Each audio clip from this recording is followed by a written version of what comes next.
And we back. Today we're taking a quiz named the Guess the NBA Transaction Quiz. Y'all know what transactions are. It's signings or trades or whatever. Some of the best stuff because, teams get better and teams get worse. Most of the time there's a winner to a trade and a loser to a trade. So today we're taking a quiz to see if we remember some of the most iconic transactions in the history of this league. This one was created by our friend HR Gaming. He made a couple of ones in the past for us, so shout out to him. I'll put the link in the description so you can watch this with me and subscribe to his channel for helping us out. But let's head over to it. Guess the NBA transaction trade/signing quiz. I got the sound off. I don't know if there will be sound, but as a guy that loves his YouTube channel, I will not put my channel in jeopardy over a song by the Migos. You feel me? But let's get into it, man. Without further ado, guess the NBA transaction trade/signings.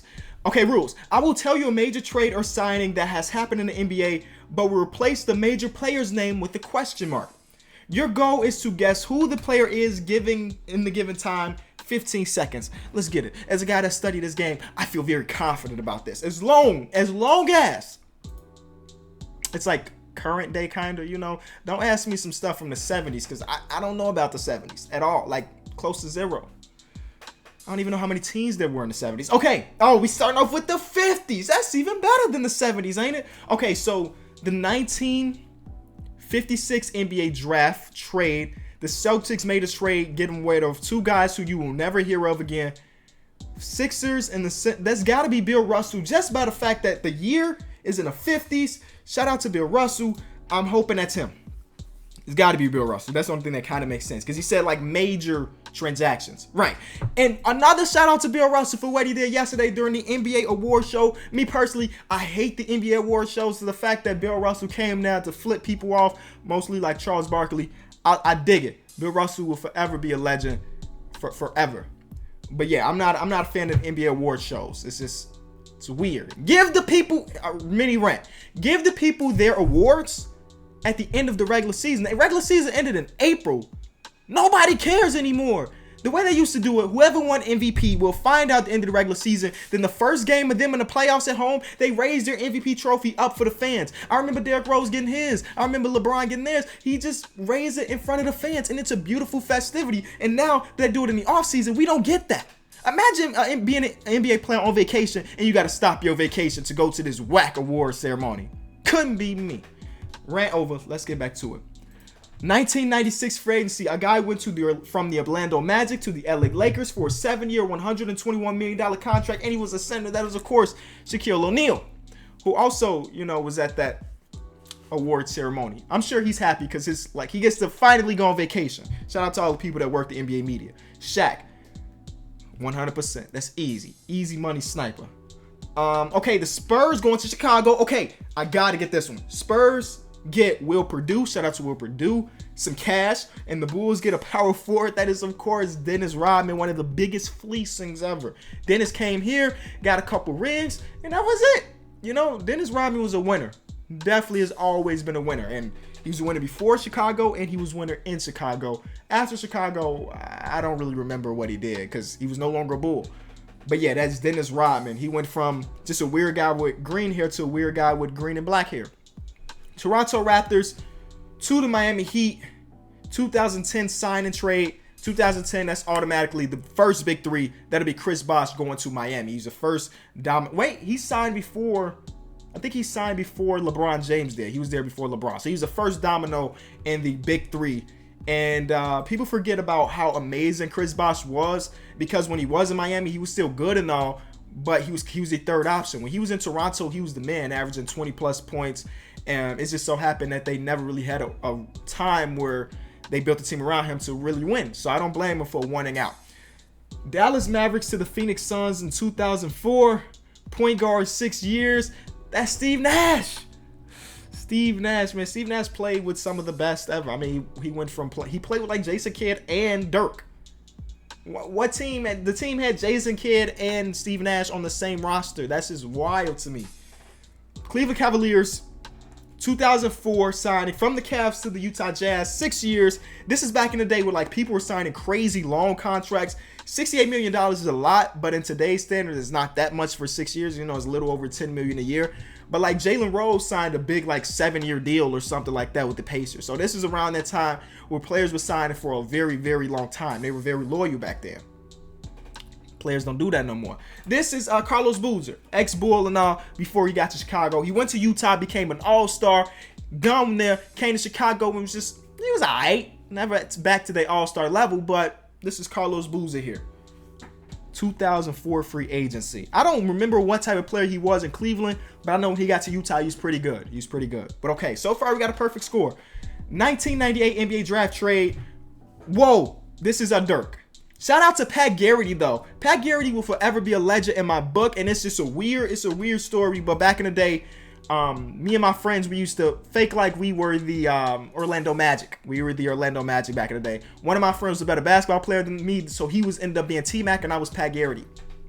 Yeah, he was a superstar. I was Pat Garrity, but that's why Pat Garrity's a dog for me at least. But yeah, this is Dirk. Rest in peace to Tractor Trailer, Robert Tractor Trailer. Next one, 1968. That's got to be Will Chamberlain. Just looking at the names, I don't know any of these names. Jeremy Chambers, Archie Clark, I don't know none of that. But 1968 makes sense between the Sixers and the Lakers. Will Chamberlain is my guess, and I'm pretty sure I'm right. Yeah, there it is. Shout out to the number 13, man. Another guy with the number 13 won a MVP last night in James Harden. 2003. Free agency. Another guy that signed his long deal, 6 years, $60 million. Point guard, that is Gilbert Arenas. No chill Gil signing from Golden State to Washington. And then we got that, during that 6-year deal, you got the matchup versus him and LeBron, where LeBron whispered, if you miss this free throw, I'm going to win this game. And he missed the free throw. LeBron did win, but LeBron didn't hit the game winner. I'm pretty sure it was Damon Jones or Eddie House, one of the two. 1998 NBA draft trade. Antoine Jameson. Antoine Jameson.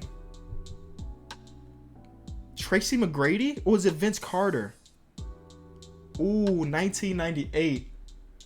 It would make sense that it's Vince Carter because that's 20 years and Vince Carter has been in the league for I'm going to go Vince Carter here. It could be T-Mac, but I think T-Mac was already there in 98. I'm going to go VC. Let's go VC. One of the best dunkers of all time. But he's more than that. Don't get me wrong. He's way more than that. Yeah, Vince Carter. Okay. Way more than a dunker. There's a documentary on Hulu or Netflix that deal with Vince Carter in Toronto. It's a perfect documentary. Chicago Bulls.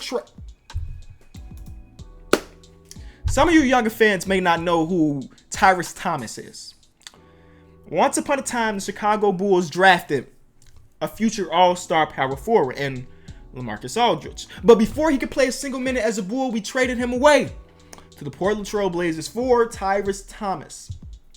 So the answer to this is LaMarcus Aldridge. And Tyrese Thomas ended up being... Nope. One of these guys is still an all-star. One of the guys is not in the league anymore. That lets you know. We had him. We had LaMarcus. We had him. And just gave him away. Who knows what the history of this league would be like if LaMarcus would have still been in Chicago. 2003 free agency, 2 years. Oh my God. Okay. So 2 years, $9.5 million means that this guy was not a star. Unless he was a star that took a pay cut to play with the Spurs. From the Lakers to the Spurs. I know it's Robert Horry. It's Robert Horry, one of the most winningest players in NBA history. What does he have? 7 rings. He went from a winning situation in LA to another winning situation in San Antonio. Robert Horry, yeah. He hit some big time shots. One of the clutches, man. One of the clutches and one of the most winningest. 1989 NBA draft. Oh, this is for Scottie Pippen, baby. I ain't even got to pause it. This is Scottie Pippen, one of the biggest fleeces in NBA history. We traded this guy on draft night, Olden Polynice, for Scottie. And Scottie turned out to be a NBA legend, an NBA Hall of Famer. Look at that. And Scottie don't even he's like, man, I'm going to Seattle. Scottie's like, Chicago, really? But hey, he was the second piece to the thing that was the Chicago Bulls. Dikembe Mutombo, 5 years, $55 million, 96. Denver to Atlanta. Dikembe Mutombo, one of the best defending big men of all time. Never really had that big of an offensive game, but when you're one of the best big men, you don't really need an offensive game if you can protect that paint. You're going to get minutes. And yeah, the no. Shout out to Dikembe Mutombo. Kevin Durant. Yeah, you ain't got to tell me the year. 2 years, $54 million. Kevin Durant. We going act like this didn't happen. Well, we can't act like it didn't happen because it changed the league like heavy. That the Warriors went from a team that could be beat and was beat by the Cleveland Cavaliers to a team that it's gonna be hard to beat over the next few years. Oh, and that's the end of it. So again, shout out to HR Game, and I'll put the link in the description for you to play by yourself. And he also has some other quizzes there if you're interested. So shout out to him once again. I think we got a perfect score. I don't remember getting nothing wrong. I think we got a perfect score, which is great. I personally know my NBA transactions. Thank y'all so much. If you enjoyed it, be sure to leave it a like. We'll be back tomorrow as we, I think we like 2 more days of our 30-day upload challenge. And people are asking me, Kenny, what are you going to do after the 30-day upload challenge? I'm going to take 1 off day, and now we'll be back. You know, I just need 1 off day. Just one. And we back on the grind, y'all. Thank y'all. Peace.